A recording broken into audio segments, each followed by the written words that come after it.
आज महीने का कौन सा शनिवार है? पहले शनिवार को क्या होता है? राजस्थान को पहचानो। अब राजस्थान को पहचानने का मतलब है कि हमें राजस्थान की कला संस्कृति के बारे में पता हो, राजस्थान के भूगोल के बारे में पता हो और राजस्थान के इतिहास के बारे में पता हो। हालांकि हम अभी छोटे हैं लेकिन धीरे धीरे सारी चीजें सीख जाएंगे और आपके जीवन में भी आगे जैसे जीके के क्वेश्चन वगैरह, जनरल नॉलेज, उसके लिए भी आपको बहुत काम आएंगे। आज शिक्षा विभाग ने हमें जो थीम दी है वो है क्या? सनातन परंपरा के 16 संस्कार। सनातन परंपरा के 16 संस्कार ये आपके सामने इस चार्ट पे आपको दिख रहे हैं, जिसमें पहला कौन सा है?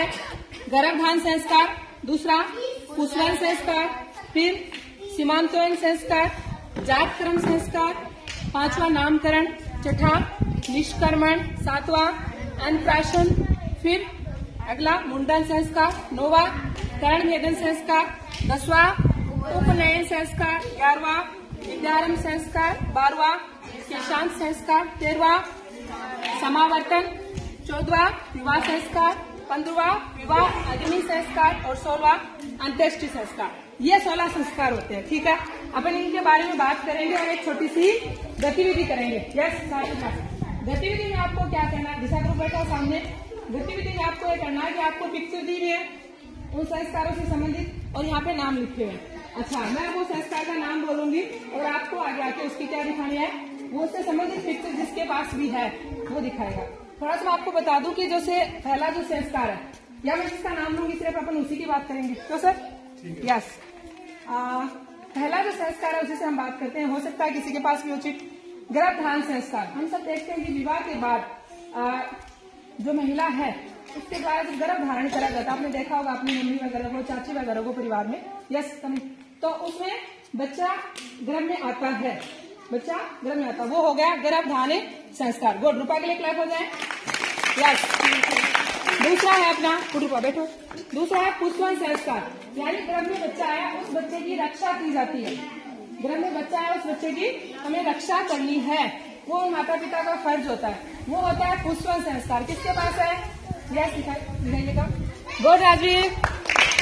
तीसरा है सीमांतोयन संस्कार। इस संस्कार में देखो ध्यान से समझना आपको क्या होता है। यस, पीछे सीमांतोयन जो संस्कार है उस संस्कार में जो माता है यानी जिसके पेट में बच्चा पल रहा है उस माता को ये कहा जाता है कि उसके साथ अच्छा व्यवहार किया जाए, वो अच्छी सोच रखे। आपने छोटी सी कहानी सुनी होगी महाभारत में अभिमन्यु की, सुनिए क्या? फिर कभी हम लंबी बात करेंगे, लेकिन जो अर्जुन थे वो अपनी पत्नी को एक चक्रव्यूह भेदन की कहानी सुना रहे थे। तो उस चक्रव्यूह में कैसे एंटर होना है, चक्रव्यूह जो बनता है युद्ध के समय, वो उन्होंने सुनाया और उस वक्त अभिमन्यु उनके पेट में था। अच्छा, वो बच्चा उसने जब वो सुना और इन फ्यूचर जब युद्ध हुआ तो उसने उस चक्रव्यूह में एंटर होना तो सीख लिया था। लेकिन जब उनकी अर्जुन जब वो कहानी आगे सुना रहे थे तो उनकी माता, अभिमन्यु की माता को नींद आ गई थी। अब नींद आ गई तो कहानी पूरी नहीं सुन पाए, यानी चक्रव्यूह को भेद करके बाहर कैसे निकलना है वो नहीं सुन पाए तो अभिमन्यु भी उस चीज को नहीं सुन पाए। कहने का भाव है कि ये तीसरा संस्कार ऐसा संस्कार है कि हमें कोशिश करनी है कि जो घर में बच्चा पल रहा है वो भी उन चीजों को कैच करता है, तो उस माता के साथ अच्छा व्यवहार किया जाए, अच्छी सोच रखी जाए, अच्छे विचार रखे जाए। अगला चौथा हमारा संस्कार है जात कर्म संस्कार। क्या है? जात कर्म, ये आप सभी जानते होंगे। यस, तीसरा किसके पास था? गुड, यस आईना, क्लैप हो जाए आईना के लिए। चौथा संस्कार जात कर्म संस्कार किसके पास है? यस, गुड, पिक्चर दिखाइएगा। गुड, जात कर्म संस्कार क्या होता है? जात कर्म संस्कार क्या होता है? इसमें आपको सुनना होगा कि जैसे बच्चा होता है तो क्या कहते हैं कि दादाजी को बुलाओ, एक जगह से नाना जी को बुलाओ, है ना, और उनके द्वारा घंटी दिलाई जाती है। सुना है क्या कि दादाजी या नाना जी या ताई जी है, कोई जो भी अपने को आने लगता है हमारे परिवार में अच्छा है, बच्चे पे उसका असर पड़ेगा, इन फ्यूचर बच्चा वैसा बनना चाहिए, तो वो घंटी जो दी जाती है उसको कहते हैं जात कर्म संस्कार। अगला है हमारा नामकरण संस्कार। ये क्रम से चलते हैं, सारी चीजें क्रम से चल रहे हैं ना। नामकरण संस्कार, यस, किसके पास है? नामकरण संस्कार। गुड, यस, आ जाओ। इसमें देखो क्या होता है, बच्चे का नाम निकाला जाता है, नहीं निकाला जाता। नामकरण संस्कार में क्या होता है कि बच्चे का नाम रखा जाता है। गुड, यस, आपको जैसे आपका जो भी नाम रखा गया है तो अपने परिवार के सदस्य और उसके बीच पंडित जी को बुलाया जाता है और फिर नाम रखा जाता है। अगला छठा है निष्कर्मण संस्कार। क्या? निष्कर्मण संस्कार। देखो कई जगह इसको बोलते हैं छठ पूजन। क्या बोलते हैं इसको? छठ पूजन। गुड। इसमें क्या होता है कि बच्चे का जो चौथा या छठा माह होता है उसमें उसकी आयु वृद्धि के लिए एक छोटा सा ये संस्कार किया जाता है। अगला है अन्नप्राशन। अब हालांकि इन सबसे हम थोड़ा इतना रूबरू नहीं है क्योंकि वैदिक युग और हमारा जो आजकल का युग है उसमें थोड़ा सा गैप आ गया है, और फिर भी ये सारे संस्कार चलते हैं। अगला कौन सा है? अन्नप्राशन संस्कार। गुड। हाँ, इसमें क्या होता है कि जब बच्चा 6 माह का हो जाता है तो बच्चों को पहली बार उसको अन्न कुछ खिलाया जाता है। होता है नहीं होता है? जैसे शिवा का हमने भी किया था सर। तो ये बच्चा जैसे 6 माह का हुआ और उसके बाद उसको अन्न खिलाया जाता है, उसके बाद हम उसको बाहर की चीजें वो थोड़ा थोड़ा से दही या दूध ये खिला सकते हैं। अगला है अपना मुंडन संस्कार। ये सुना है क्या? Yes, good. मनीषा अगले क्लैप हो जाए। मुंडन संस्कार में सुना है आपने? अपने यहाँ क्या बोलते हैं? जोड़ूला उतार के आनो। क्या बोले आपने? जोड़ूला उतार के आऊंगा, साले से जाऊंगा, है ना? तो ये मुंडन संस्कार होता है। वहाँ पे जो बच्चे के बाल होते हैं उनको चढ़ाया जाता है। अगला है 9वां कर्ण भेदन संस्कार। क्या? कर्ण भेदन संस्कार। किसके पास है? गुड। जैविक के लिए क्लैप हो जाए। ये जैविक। कर्ण भेदन संस्कार में क्या होता है? ये संस्कार हालांकि 6 वर्ष से लेकर के 5 वर्ष तक की आयु तक किया जाता है। बच्चे के कान इसमें बिंदे जाते हैं और इसमें भी तो अपने हिंदू धर्म के संस्कार है। दीक्षा हिंदू धर्म के संस्कार है, ये विज्ञान पर भी आधारित है और इसीलिए आज भी ये संस्कार चले गए। विज्ञान सर है इनसे जुड़ा हुआ आज भी। इसमें भी एक लॉजिक है। कर्ण भेदन जो संस्कार है उसमें भी एक लॉजिक है और उसके अनुसार उस बच्चे के कान है वो बिंदे जाते हैं। 10वां अपना संस्कार है उपनयन संस्कार। उपनयन संस्कार किसके पास है? Yes, good. संपर्क के लिए क्लास हो जाए। इसमें क्या होता है? इसमें जैसे अपन जो अपना जैसे ब्राह्मण जो वर्ग है उसमें तो आज भी होता है, अपन थोड़ा सा संस्कृति से थोड़ा सा दूर है, तो इसमें जनेऊ धारण करे जाते हैं।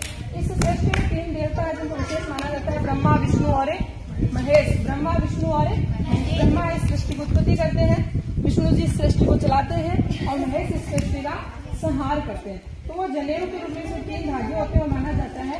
यहाँ ऐसा करके उपनयन का मतलब होता है पास बैठाना, यानी बालक को आगे शिक्षा के लिए अग्रसर करना, वेदों के अध्ययन के लिए, शिक्षा के लिए आगे बढ़ाना। अगला हमारा संस्कार है 11वां विद्यारंभ संस्कार। विद्यारंभ संस्कार। गुड। क्लियर हो जाए बच्चे के लिए। इसमें क्या होता है? बच्चे की शिक्षा प्रारंभ की जाती है।